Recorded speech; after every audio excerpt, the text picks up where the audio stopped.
Hello. Radhe Radhe दोस्तों, कैसे हैं आप लोग? आई होप आप ठीक होंगे, स्वस्थ होंगे, मस्त होंगे और अपनी अच्छी से तैयारी कर रहे होंगे।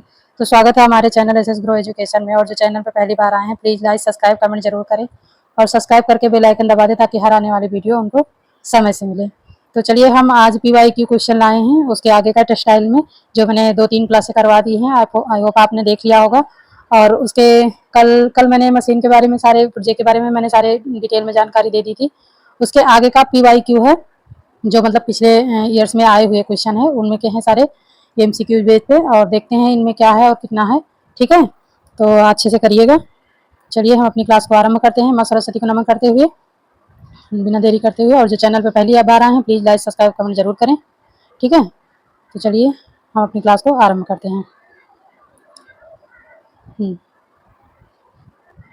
पहला क्वेश्चन है, वस्त्र का पलटा जाना डैश डैश का साथ अधिक मजेदार होता है। मतलब कि वस्त्र पलटा का मतलब है उल्टा, उल्टा उल्टा कह लो या पलटा कह लो, बात वही है। ठीक है, तो उल्टा जाना यानी उल्टे बगल पे सही रहता है या उससे अधिक मजेदार है या उससे अच्छा और कैसा समझा जाता है। ए ऑप्शन है सीधा स्वभाव का, बी ऑप्शन है बंद स्वभाव का, सी ऑप्शन है सही तिरछे स्वभाव का, और डी ऑप्शन है इनमें से कोई नहीं।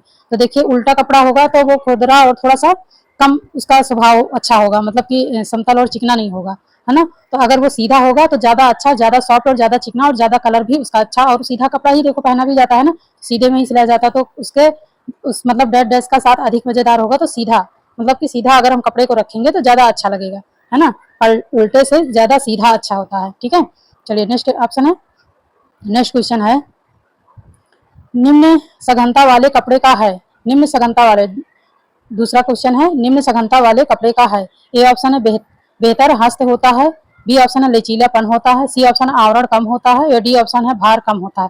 देखिए, इसमें निम्न सघनता का मतलब है कि कम सघनता, मतलब कम घनत्व वाला। कम घनत्व वाला जो कपड़ा होगा तो वो कैसा होगा। ए ऑप्शन है बेहतर हस्त होगा, या लचीलापन होगा, सी ऑप्शन आवरण होगा, या डी ऑप्शन है भार कम होगा। तो सीधी सी बात है कि अगर उसमें सघनता कम होगी, मतलब निम्न घनत्व होगा, कम घनत्व होगा, तो कपड़े का भार कम होगा, है ना। तो कैसा होगा, भार कम होगा, कम भार वाला जो है कपड़ा होगा, वजन में उसका कम होगा, है ना। घनत्व भी कम होगा, आयतन भी कम होगा। ठीक है, चलिए नेक्स्ट क्वेश्चन है, वस्त्र मंत्रालय, वस्त्र मंत्रालय नवंबर में सृजित हुआ। मतलब कितने नवंबर को वस्त्र मंत्रालय सृजित हुआ। ए ऑप्शन है 1959 को, बी ऑप्शन 1970 को, सी ऑप्शन 1977 को, डी ऑप्शन 1985 को। तो वस्त्र मंत्रालय जो है कितने नवंबर को सृजित हुआ, मतलब कितने नवंबर को ये सुदृढ़ हुआ, इसका कार्यभार मतलब प्रारंभ हुआ, कब ये शुरू हुआ अपने इंडिया में, अपने भारत में। ठीक है, तो कब हुआ है ये, 1985 को, 15 नवंबर 1985 को। मैं डेट डाल देती हूँ यहाँ पे, 15 नवंबर। ठीक है, नवंबर 15 नवंबर 1985 को ना है। ठीक है, चलिए नेक्स्ट क्वेश्चन है, नेक्स्ट क्वेश्चन है, रेशम एवं मानव निर्मित धागों को डेनियर प्रणाली में मापा जाता है। तो एक डेनियर कितने मीटर धागे या ग्राम में वजन होता है। मतलब एक डेनियर में कितने ग्राम वजन होता है। जो रेशम रेशम देखो फिलामेंट रेशा होता है, लंबा रेशा होता है, और मानव निर्मित रेशा जो होता है वो भी जो है लंबा रेशे होते हैं, फिलामेंट रेशे में ही आते हैं, है ना। तो ये दोनों जो है क्या है, फिलामेंट रेशे हैं जो लंबे रेशों में आते हैं, जिनका डेनियर में जो है इनकी माप की जाती है ग्राम में। तो ये एक डेनियर में कितने जो है ग्राम वजन होता है, एक डेनियर बराबर कितने ग्राम मीटर का वजन कपड़ा आता है। ए ऑप्शन है 900 मीटर का, बी ऑप्शन है 1000 मीटर का, सी ऑप्शन है 9000 मीटर का, डी ऑप्शन है 90 मीटर का। तो एक डेनियर बराबर कितने ग्राम मीटर वजन होगा कपड़े का, 9000। कितना होगा, 9000। देखिए, अगर कोई कपड़ा है ना, अगर हम उसको डेनियर में मापते हैं तो जैसे लंबे रेशे को भी मापा जाएगा, है ना। लंबा रेशा जो होगा वो ज्यादा वजन भी ज्यादा होगा और लंबाई भी ज्यादा होगा, घनत्व भी ज्यादा होगा। तो जो लंबे रेशे को डेनियर में मीटर में मापा जाता है, छोटे रेशे को तो मीटर में मापा नहीं जाता, है ना।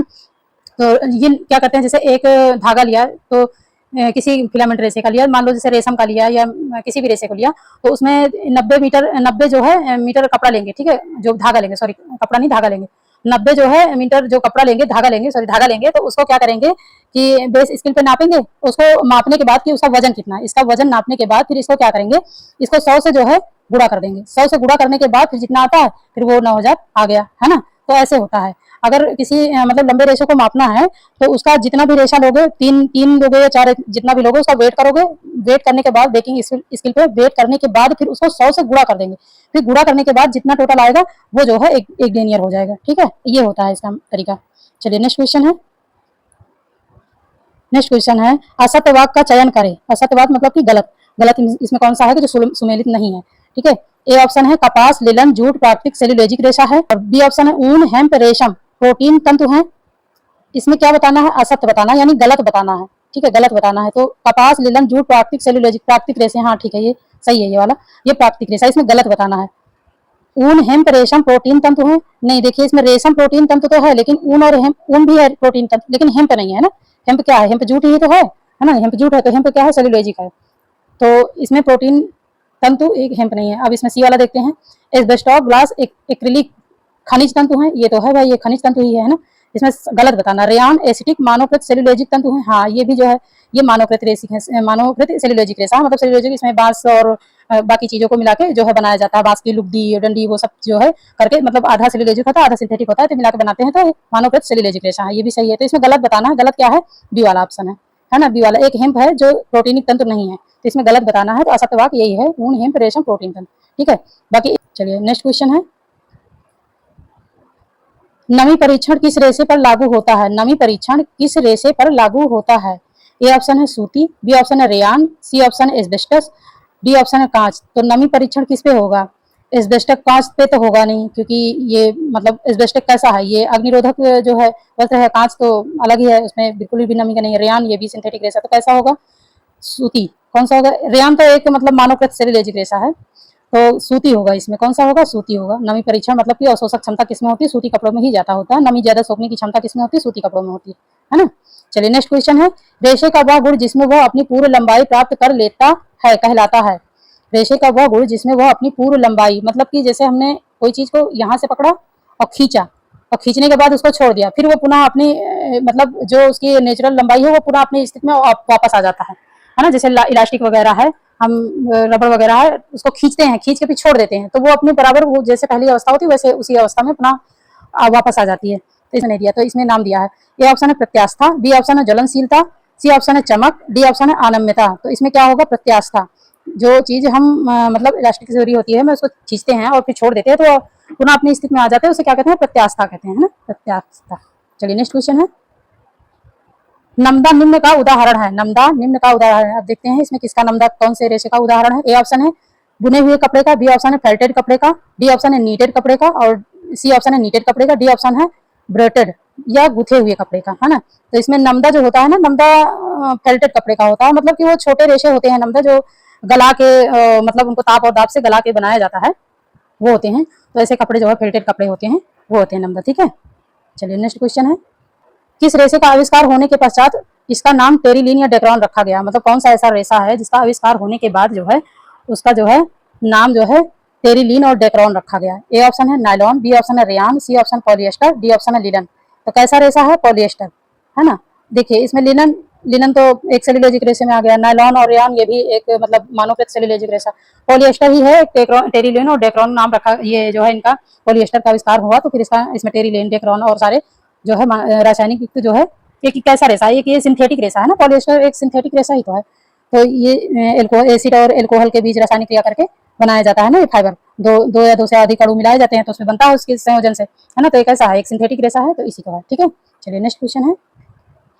नेक्स्ट क्वेश्चन है सबसे कम घर्षण प्रतिरोध रेशा है, मतलब कि रगड़न जो होती है उसकी घर्षण वो है सबसे कम किसमें है? ए ऑप्शन है चार खानेदार सूती कपड़ा। सूती कपड़े में तो देखो होता है ना, घर्षण क्षमता होती है। बी ऑप्शन है शाटिन, सी ऑप्शन है मोटा सूती कपड़ा, डी ऑप्शन इनमें से कोई नहीं। तो इसमें कौन होगा? इसमें होगा मोटा सूती कपड़ा। देखो जो मोटा होगा ना, जितना ज्यादा खुरदरा मोटा होगा तो उसमें घर्षण कम होगा ना। चलिए नेक्स्ट क्वेश्चन है। रेशे का वह गुण जिसमें रेशे को दबाने के पश्चात छोड़ देने पर वह पुनः अपना पूर्ण आयतन प्राप्त कर लेता है। देखिए उसमें था मतलब प्रत्यास्था थी, जो खींचते थे। एक होता खींचना, एक होता दबाना। जैसे ये कोई चीज एक सोखता वगैरह आपने देखा होगा, या साइकिल की गद्दी वगैरह देखा होगा, उसको दबाते हैं और फिर छोड़ देते हैं। एक तकिया भी पिलो आती है ना, जैसे उसको ऐसे थोड़ा सा दबाते हैं फिर छोड़ देते हैं तो फिर पूरा फूल आता है ना। तो वो चीज बताना। उसमें था खींचने से, उसमें इलास्टिक क्रियोकरी था, इसमें इलास्टिकता नहीं है। इसमें यह है कि दबाने के बाद वो दबाते हैं, इसमें दबाते नहीं, खींचते नहीं। दबाने के बाद वो पुनः अपने आकार में आ जाता है, अपने अपना स्वरूप ले लेता है, अपना आयतन ले लेता है, जो भी उसका है ना। जैसे चौकोर है तो चौकोर में फिर हो जाएगा। इसको हम चाहे जितना दबा के चाहे जितना इसको समेटें, या गोल है तो गोल में, तो उसको किस नाम से बोलते हैं? ए ऑप्शन है लचीलापन, बी ऑप्शन है प्रत्यास्था, सी ऑप्शन है प्रतिस्कंदता, डी ऑप्शन है तनाव सामर्थ्य। तो तनाव तो होगा नहीं, और लचीलापन भी नहीं होगा, है ना। इसमें क्या होगा, प्रतिस्कंदता होगा, है ना, प्रतिस्कंदता। ठीक है, ये होगा। प्रत्यास्थता इसके पहले हमने बता ही दिया। चलिए नेक्स्ट क्वेश्चन है, लिलन तंतु के तने से प्राप्त होता है, लिलन तंतु डैश डैश के तने से प्राप्त होता है, किसके तने से प्राप्त होता है। ए ऑप्शन है जूट का पौधा है, बी ऑप्शन है फ्लैक्स का पौधा है, सी ऑप्शन है कपास का पौधा है, डी ऑप्शन है हेम्प का पौधा है।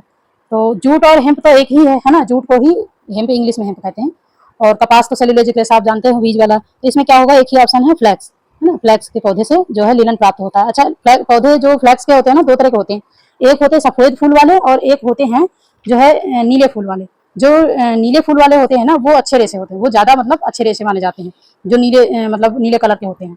ठीक है, तो वो उच्च क्वालिटी के जो होते हैं, वो नीले जो फूल वाले होते हैं फ्लैक्स, उसमें से उच्च क्वालिटी के लिनन प्राप्त होते हैं, और जो सफेद फूल वाले होते हैं उनमें से निम्न क्वालिटी के जो है लिनन प्राप्त होते हैं। और लिनन का जो है रासायनिक नाम क्या है, मतलब रासायनिक सॉरी वनस्पतिक नाम, वनस्पतिक नाम क्या होता है लिनन का, यूसी टेसी यम। इसमें लिख देती हूँ, ठीक है, इसमें लिख देती हूँ, एक मिनट यहाँ लिख देती हूँ, यूसी टेटिशियम, ये माँ है। ठीक है, ये होता है इसका जो है वनस्पतिक नाम। ठीक है, लिनन का, लिनन का वनस्पतिक नाम है। ठीक है, वनस्पतिक नाम भी पूछे जाते हैं, इसलिए मैंने लिख दिया कि आप जो है ये ध्यान दे लेना। ठीक है, चलिए नेक्स्ट क्वेश्चन है, सीसल कौन सा रेशा है, सीसल कौन सा रेशा है। ए ऑप्शन है प्राकृतिक कृत्रिम रेशा है, बी ऑप्शन है बीज वाला रेशा है, सी ऑप्शन है तने वाला रेशा है, डी ऑप्शन है पत्ती वाला रेशा है। तो सीसल कैसा रेशा है, पत्ती वाला रेशा है ना। सीसल का पौधा आपने देखा होगा, सीसल के पेड़ बहुत होते हैं, तो एक ऐसा रेशा है पत्ती वाला। इससे क्या बनाई जाती है, जूट वगैरह, वो जूट सॉरी कह रहे हैं जूट, रस्सी वगैरह जो है, रस्सी वगैरह बनाई जाती है, और बहुत ही मजबूत रस्सी इससे बनती है ना, मजबूत रस्सी। और चटाई है बनती है, जो चटाई आती नहीं हम लोग बिछाते हैं, वो चटाई वगैरह बनती है सीसल के, और उसके उसी से ही बनते हैं। गद्दी, चारपाई, चारपाइयों में भी बुने जाते हैं ना, वो वाले आते हैं प्लास्टिक टाइप में होते हैं, जो शीशल के जो बहुत मजबूत रस्सियां बनती हैं, तो ये सब बनाई जाती हैं। ठीक है, चलिए नेक्स्ट क्वेश्चन है, कपास के रेशे की लंबाई होती है, कपास की रेशे की लंबाई, कपास कैसा रेशा है, बिल्कुल सेलुलोजिक और छोटा रेशा होता है ना, बिल्कुल छोटे रेशे होते हैं कपास के, कोई वैसे फिलामेंट तो रेशे है नहीं। तो कपास की लंबाई कितनी होती है, ए ऑप्शन है मतलब आधा इंच से 2.5 इंच तक, मतलब 1/2 इंच से दो सही दो मतलब आधा मतलब 2.5 इंच तक। बी ऑप्शन है आधा इंच से 5 इंच तक, और सी ऑप्शन है 1.5 इंच से 3.5 इंच तक, और डी ऑप्शन है 12 इंच से 20 इंच तक। तो 12-20 इतना तो होता नहीं लंबा, सबसे कितना होगा, आधा से ढाई, मतलब 1.5 से 2.5 के बीच में ही होता है। तो 1.5 इसमें 1.5 से 5 दिया जाए तो 1.5 से 3.5 दिया, तो इतना तो होता नहीं 3.5, ये 2.5-3 तक ही रहता है, मतलब ये 1.5 से 2.5 तक ही रहता है, इसकी बहुत ही कम होती है लंबाई, है ना। तो कितना होगा, हम नियर बाई यही होगा, आधे इंच से 2.5, 2.5 पे जाएंगे ऑप्शन पे। ठीक है, ये होता है कपास की लंबाई। चलिए नेक्स्ट क्वेश्चन है, जलने के पश्चात लिनन के तंतु की राख का रंग होता है। देखिए ये भी पूछा जाता है, ये सब पीवाई की हुई हैं, आए हुए हैं। ठीक है, जलने के पश्चात लिनन के तंतु की राख किस रंग की होती है, किस रंग की होती है। ए ऑप्शन है भूरा, बी ऑप्शन है काला, सी ऑप्शन है ग्रे, डी ऑप्शन है लाल। तो कैसा होता है, भूरा होता है ना, भूरा कलर का होता है। लिलन जब जलता है ना, उसके राख को देखो तो एकदम भूरा भूरा सा, और जो रेशम है वो जलता है, जलने के बाद वो टाइट सा और मतलब मोती के दानों के जैसा हो जाता है, क्योंकि वो कैसा है, एक प्रोटीनिक रेशा होता है ना, और उसमें से जलने से बाल जैसे जलने की बदबू आती है, मतलब क्योंकि प्रोटीनिक रेशा होता है ना, ऐसे उससे भी आती है, क्या कहते हैं, ऊन से भी, उसमें भी बाल जैसे जलने की बदबू आती है, क्योंकि वो प्रोटीनिक रेशा होता है। एक रेशम और एक जो है ऊन, ये प्रोटीनिक रेशा है, तो इनसे जो है जलने से बाल की जैसे बू आती है, मतलब कि बदबू आती है, खुशबू बदबू जो भी कह लो। ठीक है, और इसकी जो और इसकी लो जो है भूरा होता है, अरे राख जो है भूरी होती है। ठीक है, चलिए नेक्स्ट क्वेश्चन है, तंतु जो ताप का अच्छा सुचालक है, तंतु जो ताप का अच्छा सुचालक पूछा, कुचालक नहीं पूछा, सुचालक। ठीक है, तो ए ऑप्शन है रेशम, बी ऑप्शन है ऊन, सी ऑप्शन है नायलॉन, डी ऑप्शन है कपास। तो तंतु ऐसा रेशा कौन सा है जो ताप का अच्छा सुचालक है, तो कपास ही होगा, क्योंकि ताप को इसमें सहन करने की क्षमता होती है, नमी भी सहन करने की क्षमता होती है। तो एक ताप देखिए, गर्मी में इसको पहनते हैं तो ठंडा लगता है ना, जो है ठंडा सूती कॉटन जो है ठंडा होता है, इसलिए जो है गर्मी में बहुत अच्छा होता है, मतलब सूती कपड़ा, कॉटन के कपड़े। तो ये ताप का अच्छा सुचालक होता है, इसमें गर्मी नहीं लगती है ना। चलिए नेक्स्ट क्वेश्चन है, रेशों का राजा किसे कहा जाता है, रेशों का राजा किसे कहा। अच्छा, ये भी आता है कि रेशों का रानी किसे कहा गया है, और अब इसमें राजा आ गया है, तो ये बताइए रेशों का राजा किसे कहा गया है। ए ऑप्शन है लिलन, बी ऑप्शन है रेशम, सी ऑप्शन है कपास, डी ऑप्शन है जूट। तो कौन सा होगा, कपास। रेशों का राजा कपास को कहा गया है ना। और इसे क्या कहा गया है, सफेद सोना भी कहा गया है ना, सफेद सोना भी कहते हैं इसको, सफेद सफेद सोना, है ना, ये कहते हैं। चलिए नेक्स्ट क्वेश्चन है, कॉटन शब्द अरबी शब्द कॉटन या क्यूटन क्यूटन से लिया गया है, जिसका अर्थ है, मतलब कोटन और क्यूटन का अर्थ क्या है, ये अरबी भाषा से कॉटन जो है शब्द लिया गया है, तो इसका कोटन या क्यूटन शब्द का अर्थ क्या होता है ये बताना। ए ऑप्शन है एक बीज वाला पौधा, या बी ऑप्शन है खेती करने योग्य पौधा, सी ऑप्शन एक वनस्पतिक पौधा, ये सब तो होते ही है, इसका अर्थ क्या है, डी ऑप्शन है जीते हुए प्रदेश में पाया गया पौधा। तो इसमें क्या होगा, यही होगा, इसका अरबी शब्द है ना, तो इसका यही होगा। ठीक है, क्या होगा, क्यूटोन, कोटोन या क्यूटोन का अर्थ है जीते हुए प्रदेश में पाया गया पौधा। ठीक है, ये होगा। ये आया था 2000 किस में आया था, 2018 में आया था। ठीक है, 2018 में आया था, पीजीटी में आया था, 2018 पीजीटी में। चलिए नेक्स्ट क्वेश्चन है, सूती कपड़ा जलता है तो उसमें से निकलती है, उसमें कैसी लौ निकलती है। ए ऑप्शन है सफेद लौ, बी ऑप्शन है नीली लौ, सी ऑप्शन है पीली लौ, डी ऑप्शन है नारंगी लौ। तो कैसे सूती कपड़ा जलता है तो कैसी लौ निकलती है, पीली लौ, है ना, पीली लौ। चलिए ये हो गया। ठीक है, चलिए नेक्स्ट क्वेश्चन है, सूती कपड़ों की सिकुड़न निम्न प्रक्रिया से कम होती है, मतलब कि कौन सी ऐसी परिसज्जा है जिसको करने से सूती कपड़ों में सिकुड़न मतलब सिकन प्रतिरोधी जो है वो कम हो जाती है, बिल्कुल खत्म हो जाती है, वो चीजें बताना है। ए ऑप्शन है फेल्टिंग, बी ऑप्शन है मर्सराइजेशन, सी ऑप्शन है सिम्फोराइजेशन, डी ऑप्शन है कैलेंडरिंग। देखिए कैलेंडरिंग तो होता ही होता है सूती कपड़ों में, लेकिन इसमें क्या पूछा है कि स्थायी परिसज्जा मतलब पूछा है कि जो जिससे सिकुड़न जो है नहीं होती है, तो इसमें कौन सा होगा, इसमें करेक्ट ऑप्शन होगा सिम्फोराइजिंग।